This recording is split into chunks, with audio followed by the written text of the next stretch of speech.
आणि मनोज जरांगे यांच्या शिष्टमंडळानं शिवाजी पार्क आणि आझाद मैदानाची पाहणी केली आहे। मनोज जरांगे यांनी 3 कोटी मराठे मुंबईमध्ये येतील असं म्हटलंय। त्यामुळे आंदोलकांसाठी मोठं मैदान हवं असल्याचं शिष्टमंडळानं म्हटलंय। शिष्टमंडळानं पहिल्यांदा दादरमधल्या शिवाजी पार्क मैदानाची पाहणी केली, त्यानंतर आझाद मैदानाची पाहणी केली। सध्या बीकेसीतल्या मैदानाची पाहणी करण्यासाठी शिष्टमंडळ पोहोचतंय।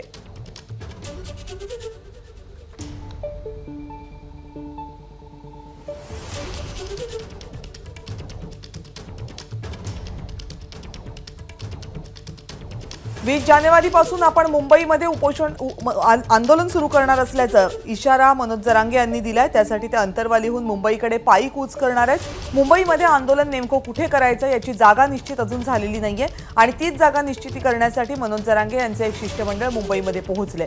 3 पर्याय ठेवण्यात आलेले आहेत। 3ही पर्यायांची तपासणी केली जाते। 3ही पर्यायांवर प्रत्यक्षात जाऊन मनोज जरांगे यांचे शिष्टमंडळ जागांची पाहणी करते, ज्यामधलं बीकेसीचं मैदान, शिवाजी पार्कचं मैदान, आझाद मैदान यांचा समावेश आहे। 2 मैदानांची पाहणी झालेली आहे, 3ऱ्या मैदानाची पाहणी होतीये।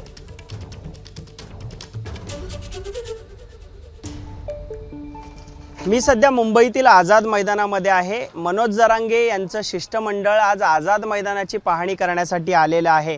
आज मनोज जरांगे यांचं शिष्टमंडळ मुंबईतील नियोजन आणि मैदान या संदर्भात बैठक घेत मैदानांची पाहणी करण्यासाठी आलेलं आहे। त्यामध्ये आज आपण पाहिलं तर सध्या ते मुंबईतील आझाद मैदानाची पाहणी करतायत। याच आझाद मैदानाची परवानगी आपल्याला आंदोलनाला मिळावी यासाठी ओबीसी जनमोर्चाने 28 तारखेला पोलिसांकडे परवानगी मागितलेली आहे।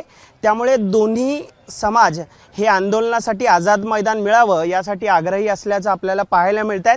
आज मनोज जरांगे यांच्या शिष्टमंडळाने 3 ग्राउंडची पाहणी केलेली आहे, मात्र आझाद मैदानात आपली हे आंदोलन आहे ते व्हावं यासाठी आग्रही असल्याचं हे शिष्टमंडळ पाहायला मिळतंय। त्यामुळे आता दोन्ही समाजाने मुंबई पोलिसांकडे आझाद मैदानाची परवानगी मागितलेली आहे। त्यामुळे आता एक्झॅक्ट मुंबई पोलीस कोणाला परवानगी देतात, नक्की यावर काय प्रतिक्रिया देतात हे पाहणं महत्त्वाचं ठरणार आहे। त्यामुळे आता मुंबई पोलीस नक्की कोणाला परवानगी देतात हे पाहणं महत्त्वाचं ठरणार आहे। कॅमेरामॅन अनुप रस्तोगीसह मी अल्पेश करकरे, एबीपी माझा, मुंबई। एबीपी माझा, उघडा डोळे बघा नीट।